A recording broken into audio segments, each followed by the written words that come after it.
ഫലമറിയാൻ ഇനി മണിക്കൂറുകൾ മാത്രം. തദ്ദേശ സ്ഥാപനങ്ങളിലേക്കുള്ള തെരഞ്ഞെടുപ്പാണ്. അതുകൊണ്ട് തന്നെ വലിയ രാഷ്ട്രീയ ചലനങ്ങളൊന്നും ഉണ്ടാകില്ല. എന്നിരുന്നാലും അതൊരു ടെസ്റ്റ് ഡോസ് ആണ്.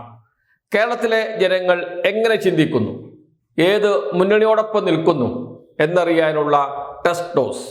2026 നിയമസഭാ തെരഞ്ഞെടുപ്പിന് മുമ്പ് നടക്കുന്ന ഒരു സെമി ഫൈനൽ എന്ന നിലയിൽ വളരെ പ്രാധാന്യമുണ്ട് തദ്ദേശ സ്ഥാപനങ്ങളിലേക്ക് നടക്കുന്ന ഈ തെരഞ്ഞെടുപ്പ് ഫലം.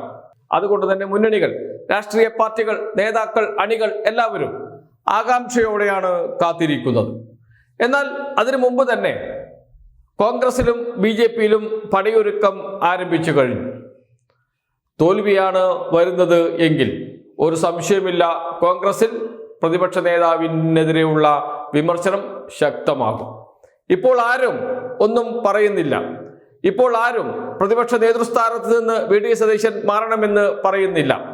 പക്ഷേ തദ്ദേശ സ്ഥാപനങ്ങളിലേക്കുള്ള തെരഞ്ഞെടുപ്പിൽ നല്ല മുന്നേറ്റം ഉണ്ടാക്കിയില്ലെങ്കിൽ 2024 ലോക്സഭാ തെരഞ്ഞെടുപ്പിൽ ഉണ്ടാക്കിയ മുന്നേറ്റത്തെ അനുസ്മരിപ്പിക്കുന്ന രൂപത്തിൽ ഒരു മുന്നേറ്റം ഉണ്ടായില്ല എങ്കിൽ ഒരു സംശയമില്ല, കോൺഗ്രസിൽ തമ്മിലടി മൂക്കും.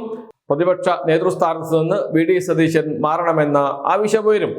ഇപ്പോൾ തന്നെ കോൺഗ്രസിൽ VD സതീശൻ ഒറ്റപ്പെട്ട് നിൽക്കുകയാണ്. നേരത്തെ K സുധാകരൻ KPCC പ്രസിഡന്റായിരുന്നപ്പോൾ രണ്ടുപേരും രണ്ടു വഴിക്കായിരുന്നു. അതിനുശേഷമാണ് ആ പ്രതിസന്ധി പരിഹരിക്കുന്നതിന് വേണ്ടിയിട്ടാണ് KPCC പ്രസിഡന്റായി സണ്ണി ജോസഫ് വന്നത്, K സുധാകരനെ പടിയിറക്കി വിട്ടത്. എന്നിട്ടും KPCC പ്രസിഡന്റും പ്രതിപക്ഷ നേതാവും ഒന്നിച്ചു പോകുന്നില്ല. തർക്കം തുടരുകയാണ്. രണ്ടുപേരും രണ്ട് വഴിക്കാണ്. KPCC പ്രസിഡന്റിനോടൊപ്പം ഷാഫി പറമ്പിലടക്കമുള്ള യുവ നേതാക്കൾ നിൽക്കുന്നുണ്ട്. ഹൈക്കമാൻഡിൽ നിന്ന് AICCയുടെ ജനറൽ സെക്രട്ടറി KC വേണുഗോപാലിന്റെ പിന്തുണയുമുണ്ട് സണ്ണി ജോസഫിനും ഷാഫി പറമ്പിലടക്കമുള്ള നേതാക്കൾക്കും. എന്ന് വെച്ചാൽ VD സതീശനെ മാറ്റണം, അല്ലെങ്കിൽ VD സതീശൻ മാറണം എന്ന ആവശ്യം ഉയർത്തിക്കൊണ്ടുവരുവാൻ തന്നെയാണ് തെരഞ്ഞെടുപ്പിൽ വലിയ പരാജയം ഏറ്റുവാങ്ങിയാൽ കോൺഗ്രസിൽ നേതാക്കൾ തയ്യാറാകുക. അതിനുള്ള ഒരുക്കങ്ങൾ ആരംഭിച്ചു എന്ന വിവരമാണ് പുറത്തു വരുന്നത്. ഞാൻ മാത്രം മാറില്ല, സണ്ണി ജോസഫും മാറണം എന്ന് പറയാൻ ഇപ്പോൾ കഴിയില്ല. നേരത്തെ K സുധാകരനെ മാറ്റുന്ന ഘട്ടത്തിൽ K സുധാകരന്റെ വാദം അതായിരുന്നു. അന്ന് അതിനെ നഖശിഖാന്തം എതിർത്ത വ്യക്തിയാണ് പ്രതിപക്ഷ നേതാവ് VD സതീശൻ. VD സതീശന്റെ ഒരൊറ്റ വാശിപ്പുറത്താണ് K സുധാകരന് പടിയിറങ്ങേണ്ടി വന്നത്. എന്നിട്ടും കോൺഗ്രസിനെ ഒരുമിച്ച് കൊണ്ടുപോകാൻ VD സതീശന് കഴിയുന്നില്ല, KPCCയുമായി സഹകരിക്കാൻ കഴിയുന്നില്ല എന്ന സ്ഥിതിയിലേക്ക് കാര്യങ്ങൾ വന്നു. ഇടക്കാലത്ത് KPCC യോഗങ്ങളിൽ നിന്ന് വിട്ടുനിന്നു. മുന്നണിയെ നയിക്കാൻ VD സതീശന് കഴിയുന്നില്ല. ഇത് വലിയ ചർച്ചയായിട്ടുണ്ട് ഇപ്പോൾ തന്നെ കോൺഗ്രസിൽ. അപ്പോഴാണ് തദ്ദേശ സ്ഥാപനങ്ങളിലേക്കുള്ള തെരഞ്ഞെടുപ്പ് നടക്കുന്നത്. തോൽവിയാണ് ഫലമെങ്കിൽ ഒരു സംശയമില്ല, VD സതീശനെതിരെ വലിയ കലാപം തന്നെ ഉണ്ടാകും കോൺഗ്രസിനകത്ത്. അതേസമയം BJPക്കകത്ത് സമാനമായ സ്ഥിതിയാണ്. BJPയുടെ സംസ്ഥാന അധ്യക്ഷൻ രാജീവ് ചന്ദ്രശേഖർ, അദ്ദേഹം മെല്ലെ മെല്ലെ BJPയെ കൈപ്പിടിയിലൊതുക്കാൻ ശ്രമിക്കുന്നുണ്ട്.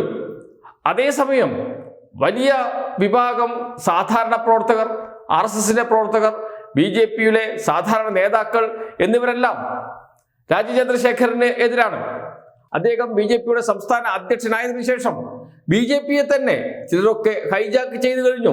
അടുത്ത കാലത്ത് മറ്റു പാർട്ടികളിൽ നിന്ന് BJPയിലേക്ക് വന്നവരാണ് ഇപ്പോൾ കേരളത്തിലെ BJPയെ നയിക്കുന്നത്. BJPക്ക് വേണ്ടി കഷ്ടപ്പെട്ട് പണിയെടുത്ത് വളർത്തിക്കൊണ്ടുവന്നവരുണ്ട്, പ്രവർത്തിച്ചവരുണ്ട്, നേതാക്കളുണ്ട്. അവരെല്ലാം പിന്നാമ്പുറത്തേക്ക് മാറിക്കഴിഞ്ഞു. അതുകൊണ്ട് BJPക്ക് പരാജയമാണ് സംഭവിച്ചത് എങ്കിൽ രാജീവ് ചന്ദ്രശേഖരനെതിരെ BJPക്കകത്തും കലാപം ഉയർന്നു വരും. അത് BJPയിലും വലിയ പ്രതിസന്ധികൾ സൃഷ്ടിക്കും. CPMനകത്തോ പിണറായി വിജയനാണ് മുഖ്യമന്ത്രി, അദ്ദേഹത്തിന് എന്തെങ്കിലും വിളക്കം തട്ടാൻ സാധ്യതയില്ല. തദ്ദേശ സ്ഥാപനങ്ങളിൽ തിരിച്ചടിയേറ്റിട്ടുണ്ടെങ്കിൽ അത് മറികടന്ന് മുന്നോട്ട് പോകുമെന്ന് പ്രഖ്യാപിക്കും ഒറ്റക്കെട്ടായി. ഒരു അപസ്വരവും ഉയരാൻ സാധ്യതയില്ല ഇന്നത്തെ സ്ഥിതിയിൽ CPMൽ. എന്നാൽ BJPയുടെയും കോൺഗ്രസിന്റെയും അവസ്ഥ അങ്ങനെയല്ല. തോൽവി കോൺഗ്രസിലും BJPയിലും വലിയ പ്രതിസന്ധി സൃഷ്ടിക്കും. അതുമാത്രമല്ല, 2026 നടക്കുന്ന നിയമസഭാ തെരഞ്ഞെടുപ്പിൽ ഒരു രക്ഷയുമില്ല, തോൽക്കുക തന്നെ ചെയ്യും എന്ന സ്ഥിതിയിലേക്ക് കാര്യങ്ങളെത്തും. മൂന്നാം ഭരണം LDF-ന്റെ വരുന്നു എന്നത് BJP-യുടെയും കോൺഗ്രസിന്റെയും UDF-ന്റെയും അണികളിൽ നിരാശ പടർത്തും. അതൊക്കെ LDF-ന് 2026 ഗുണകരമാവുകയും ചെയ്യും. അത് UDF-ന്റെ തകർച്ചയിലേക്ക് തന്നെ ചിലപ്പോൾ നയിച്ചേക്കാം. അതുകൊണ്ട് വളരെ പ്രധാനമാണ് തദ്ദേശ സ്ഥാപനങ്ങളിലേക്കുള്ള തെരഞ്ഞെടുപ്പിൽ UDF-ന്റെ വിജയം. UDF നേതാക്കളെ സംബന്ധിച്ച് BJP-യുടെ വിജയം രാജീവ് ചന്ദ്രശേഖരനെ സംബന്ധിച്ചു.